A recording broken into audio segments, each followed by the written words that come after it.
Hi everybody. My name's Rob McDermand. I just wanted to, first of all, introduce myself. It's my first time here. Just recently been made aware of the Professional Wrestling Studies Association. So for me, it's kind of a fun opportunity to kind of overlap some of my hobbies as well as my professional responsibilities. And so for me, I'm just a wrestling fan like a lot of you. Having heard some of the conversations. I can definitely say probably not as big a wrestling fan as some of you, and now all of a sudden, the challenges that I face in my day-to-day job actually probably seem a whole lot less extreme after hearing some of the great conversations we've had so far. And so, my job is I am a senior lecturer of sport business at Stephen F. Austin State University in Nacogdoches, Texas.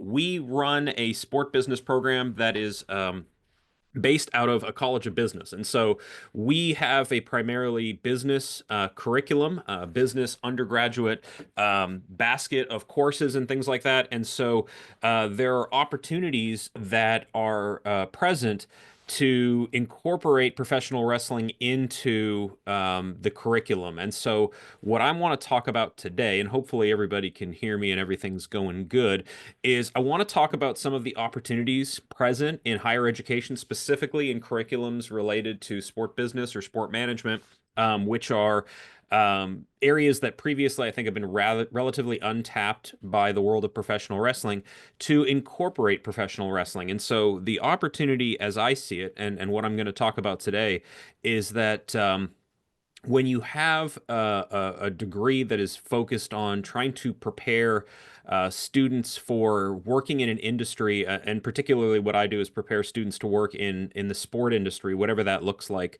professionally, amateur sport, collegiate sport, sporting goods, all these different things.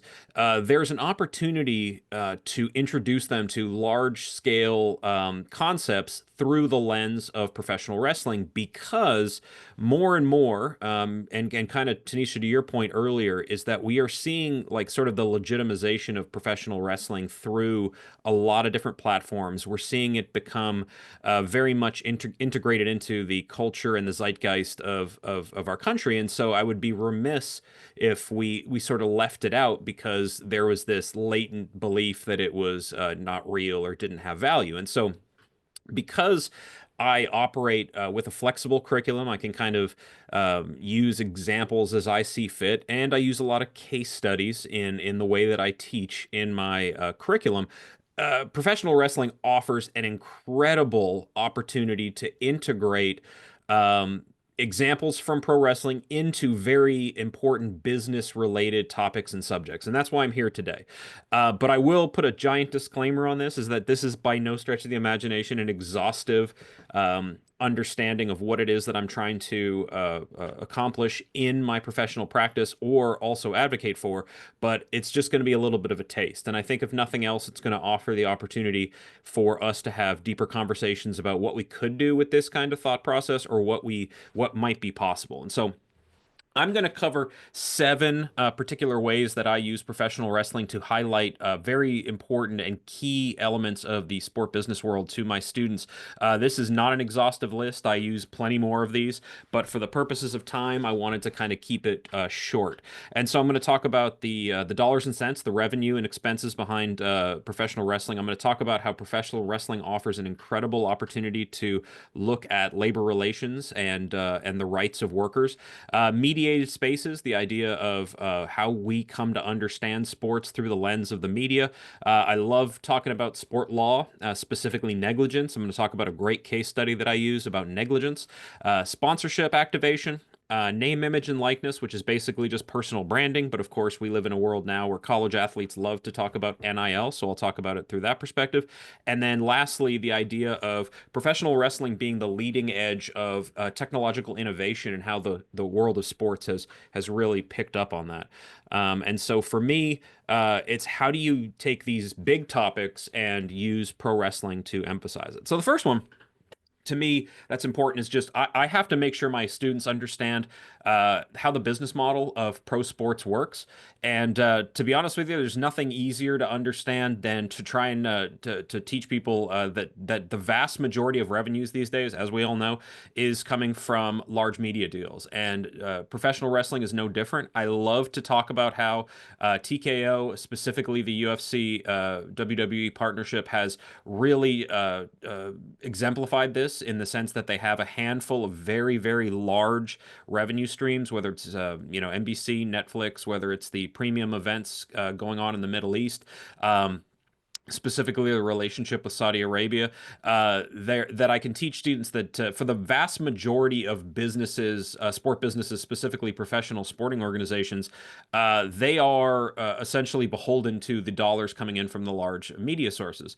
Part of why I also talk about this is because relative to the size of the media partnerships, things like gate revenue or day-to-day revenues from other types of things, while still significant, are relatively small. And I think for a lot of students, they don't understand just what kind of leverage large scale media plays on not only how we consume sports, but also that what those media organizations then leverage that power to shape the narrative. And so I use TKO and the fact that ESPN and NBC and Netflix are now essentially not only responsible for lining the pockets, but potentially also trying to align the values of those particular organizations to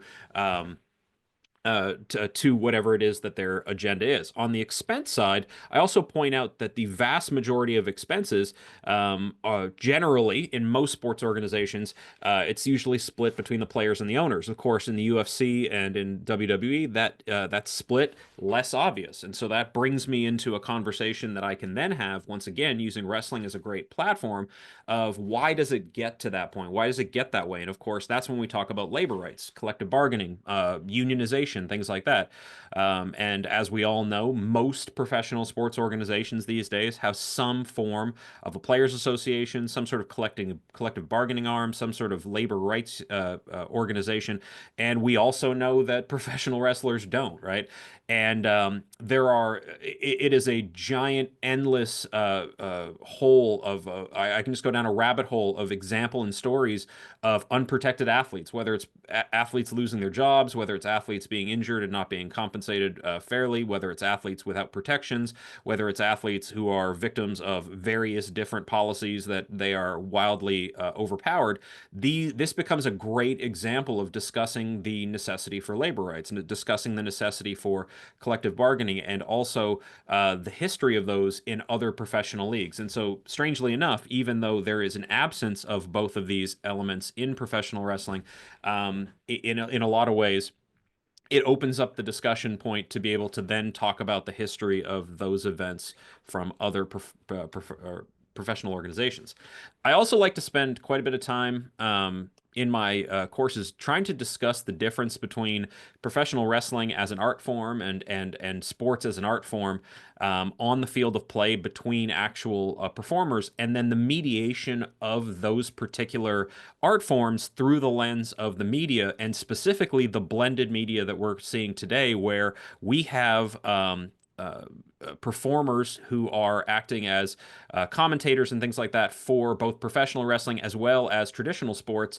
And there's a very, very gray area between. And I actually overheard a conversation earlier where folks were talking about Stephen A. Smith and this idea of sort of the performance and the performative nature of these sports commentators right now, and how in that role those people hold a lot of power to be able to shape the narrative, whether it's politics, whether it's the sports that they're covering, whether it's the meaning behind those sports.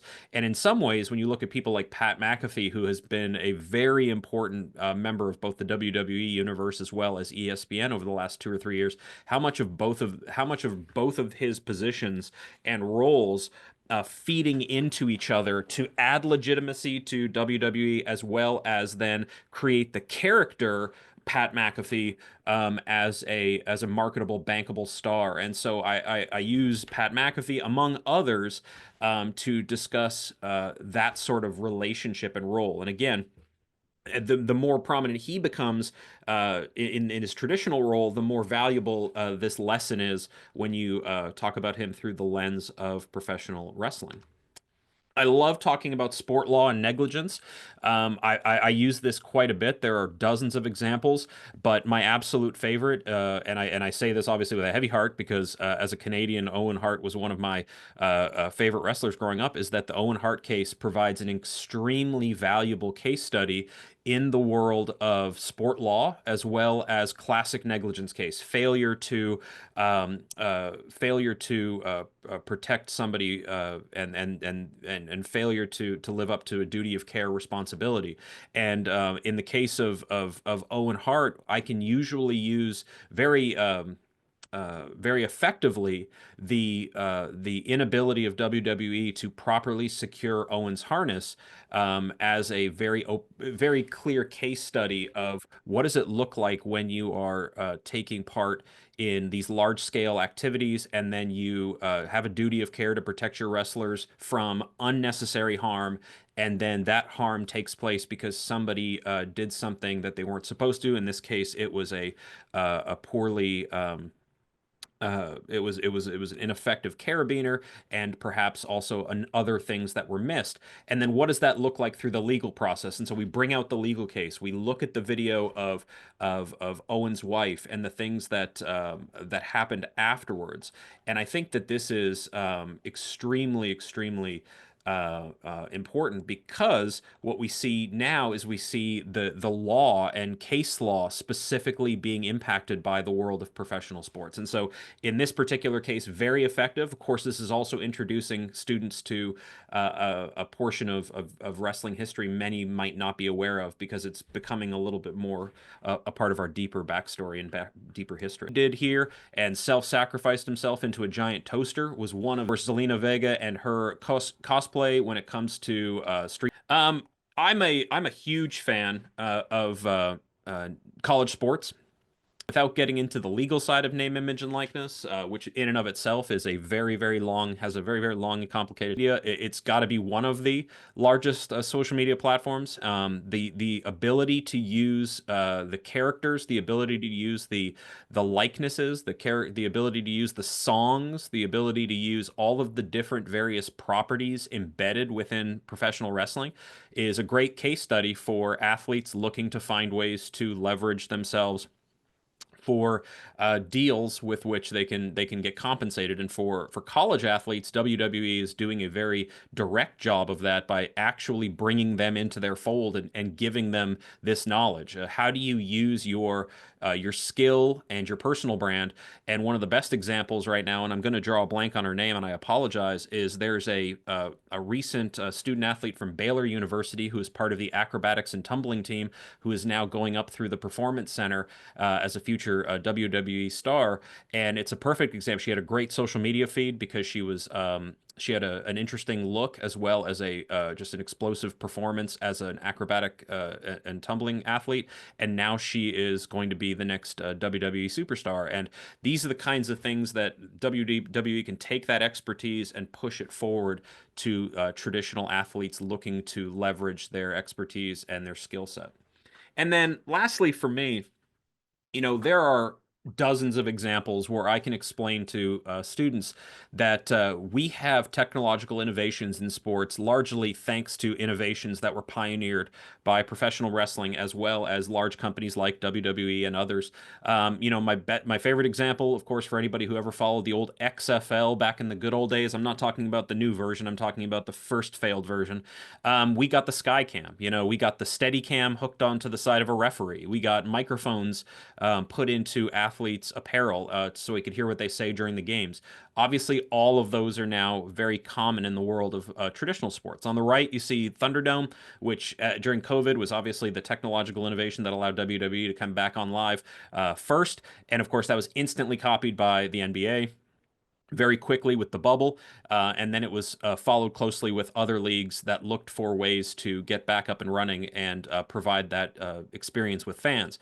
And what I think a lot of my students gain from things like this is that what we see as entertainment being sort of this goofy afterthought to sports, I look at it as the entertainment first.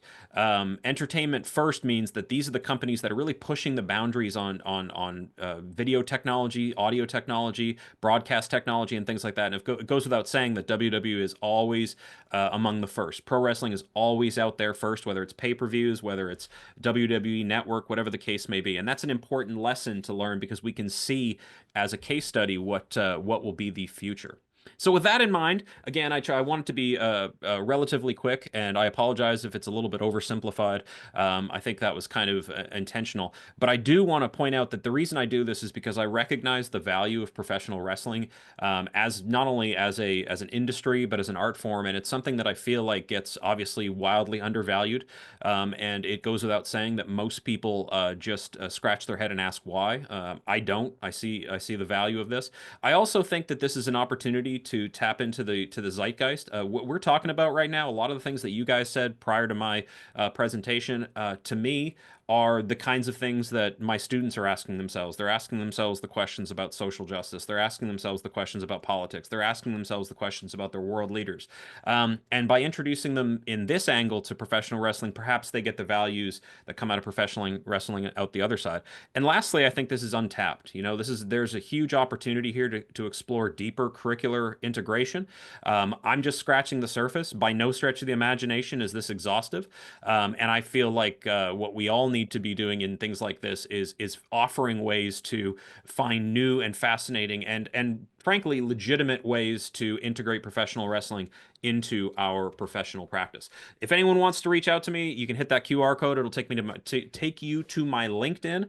But other than that, I am extremely, like I said, very, very thankful to be asked to be here. And I am just happy that there is a group out there that is as excited about this kind of thing as I am. Hell Thank you guys yeah. very much. Thank you, Rob. That was awesome. And yeah, like you, seeing the validity of it and it being taken seriously is huge. Like I had been screaming about how pro wrestling's influence everything. Like UFC today would not be what it was if it didn't start looking at the presentation value of WWF at that time. The walkouts, from the music to getting dancers involved to the story bit, like the X7. I was at WrestlePosium 17, the one in Houston, like that Mhm. classic rock Austin with the Limp Bizkit song, but just the way Mhm. that story was cut, like shit like that is just so spot on. And like I get goosebumps right now because like that's why I wanted to go into film. That's why I went to Mhm. film school and studied writing and studied, yes, the My Way package is fucking sick.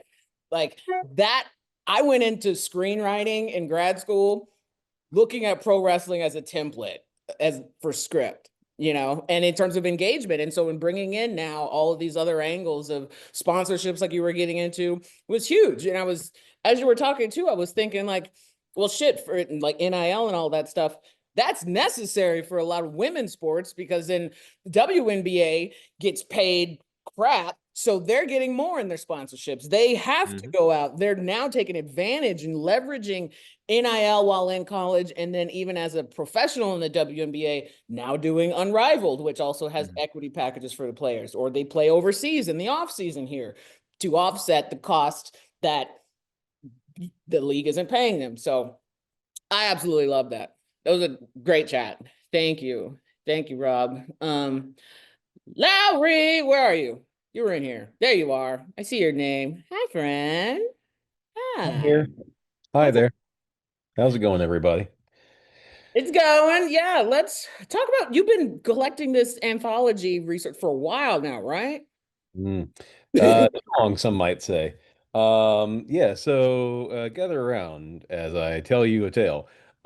So actually birthed from a conversation we had at a former WrestlePosium.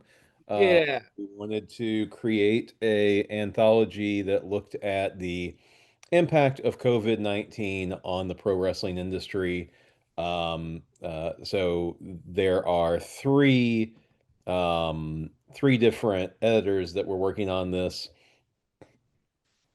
It's myself, a friend of mine who has also published in professional wrestling in the past, Justin Garcia, He also works at my university, and Jessica Fontaine is the last one.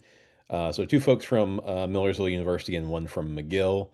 And so kind of a good news, bad news, good news situation here, right? The good news is we got a lot of good responses to this when we sent out the CFP originally back about a year and a half ago. We got a lot of great responses, a lot of good essays that came out of it. And we were eventually able to find a publisher for it. McFarland uh, gave us a contract for it. We're interested in publishing it. And we had made it through the first round of edits for those essays. And then we had a little bit of a snag for a couple of different reasons. One of those was because the editor who had originally approved the project and been championing it, he had left McFarland for whatever reason to go on to do other things. And, when an editor leaves, sometimes their projects just sort of go into this limbo-like state, and that was sort of where we were at. The other issue that we ran into was that a couple of the folks who had originally agreed to write essays for us had to drop out for one reason or another. And while that's not uncommon by any means during the process of trying to get anything published, as I'm sure many of you all well know, we were in a particularly difficult spot because we only had about 10 essays to start out with for the collection. So, from a word count perspective for the entire book, we were pretty tight in terms of hitting the word count that McFarland had wanted and that they had agreed to in the contract. And so losing those essays was another thing we were struggling with. Um, at this point, did the good news, we did the bad news. Let's talk about the good news here. Um, so the good news is that another editor from McFarland did reach out to me about 2 or 3 months ago and said, "Listen, we're still very interested in this." She explained what happened to me. She explained the sort of shuffling of the deck for McFarland that had caused some of this. But she said, we're still very interested in the project. We still think it's a great idea for a book. And I explained, we're missing a couple of authors, we're missing a couple of essays at this point. And that's kind of where we come in at this point. So I am coming to you today, and there are a couple of people who have given me essays for this book that are in this room with us right now, in fact. And I'm grateful for those people because they wrote amazing essays that I can't wait to see published. But we are in need of, I would say, 2 to 3 possible essays to add to the collection of what we're already working on. So I would be looking at this point for a couple of essays from folks who are interested in looking at the impact of COVID-19 on the pro wrestling business. And you can do that from any number of different fronts, certainly from a labor perspective front, from a matter of social movements, fan experiences, social media, um, what have you. There are a number of different perspectives from which this could be located. But I wanted to talk about just a couple of things with regard to this. One thing I would say that we are not looking for at this point, because we already have this pretty well covered within the book from essays that have already been turned in, would be people looking at cinematic matches specifically. We've already got a few essays that I think do a pretty good job of covering that particular space.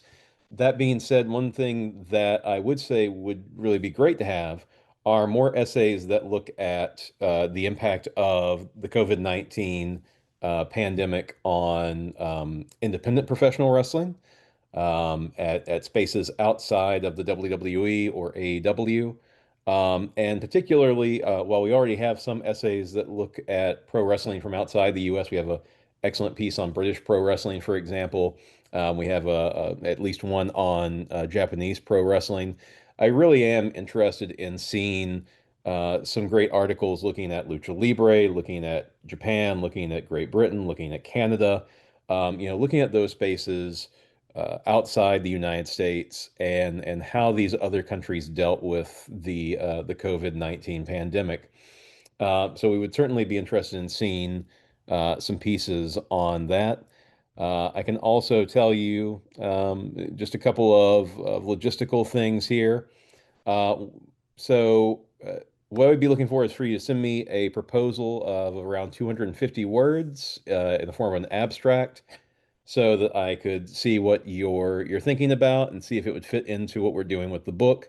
I'd also be looking for a 100-word bio from you that I could use for the author bio that would go into the book when it's published.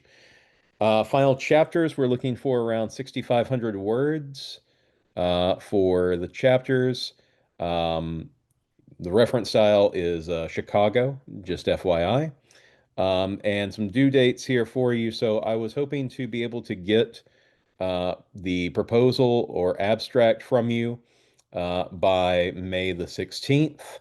The first draft of your essays would be due June the 20th. I would get revisions back to you by July the 11th, and the final version of the essay that you would turn in to me would be due by August the 18th.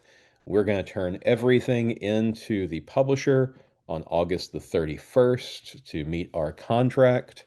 And then the idea would be that before the end of the year, hopefully, assuming that everything goes correctly, before the end of the year, McFarlane would have the book published. If things took a little bit longer, then we'd be looking at January, February of 26 as the publication date for it. So those are sort of the logistical pieces that we're looking at right now.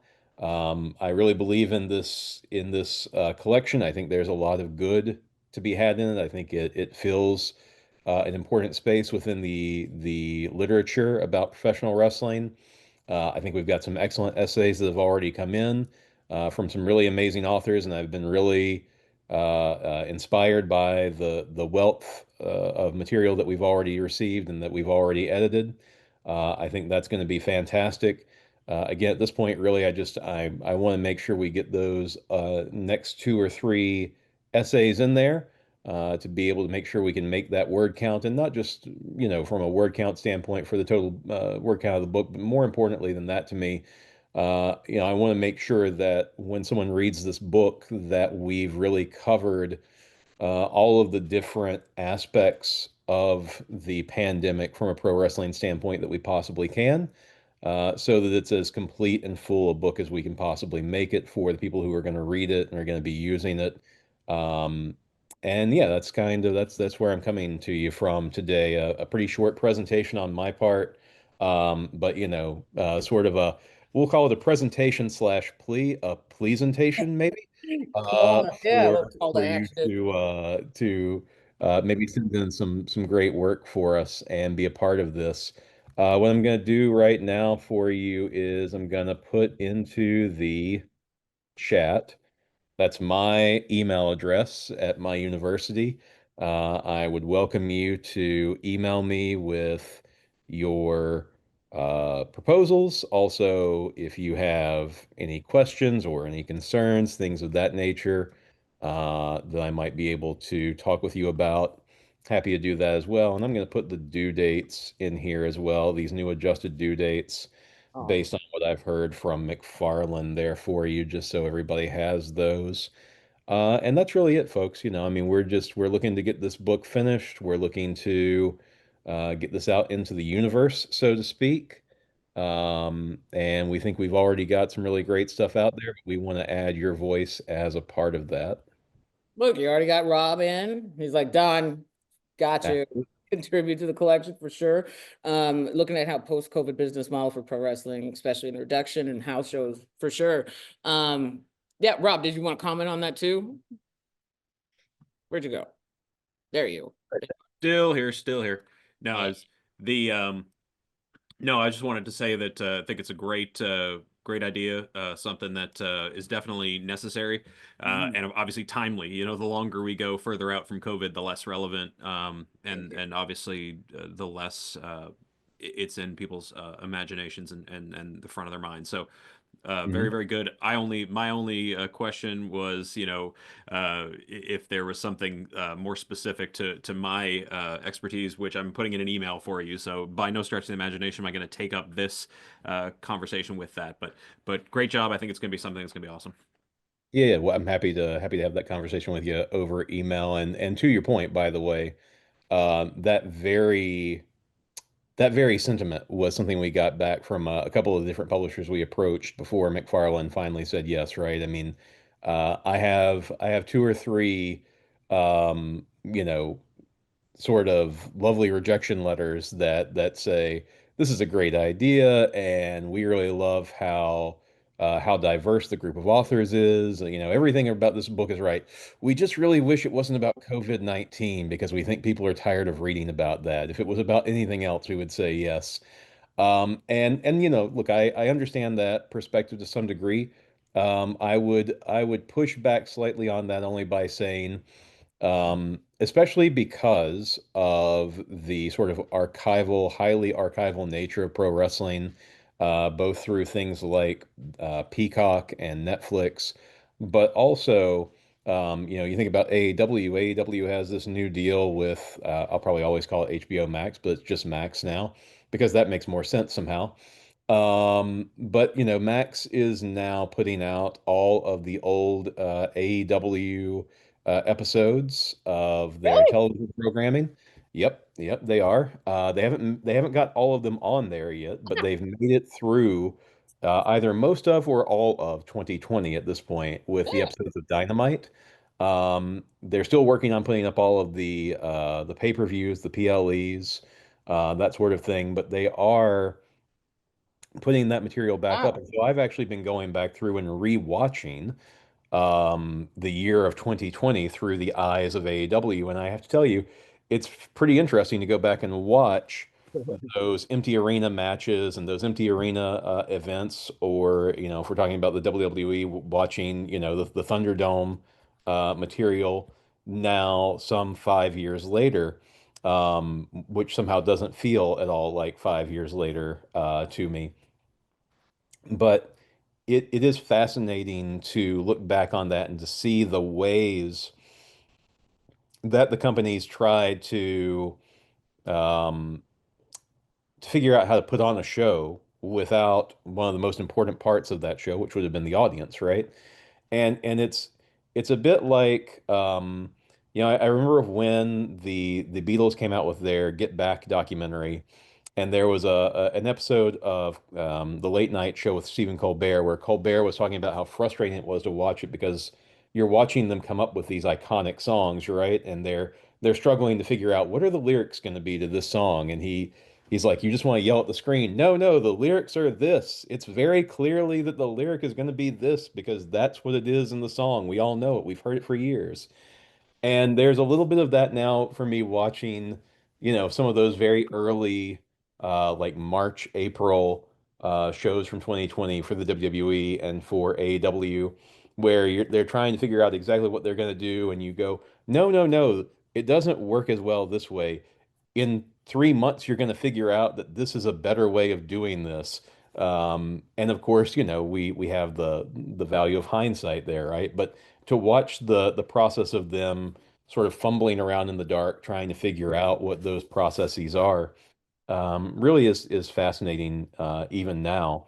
Maybe in some ways more so now. And so I'm hopeful that even though we are some number of years post-COVID at this point, you know, I still think because all of that footage is still very freely available and has been archived so well, you're still going to hear people talking about it, going back and rewatching that footage, debating what it means and what place it holds in the history of the industry for many, many decades to come. So, I'm hopeful that even people maybe in 2035 or 2045 will still be interested in kind of the role that COVID played in pro wrestling. And maybe this book can be a small part of that.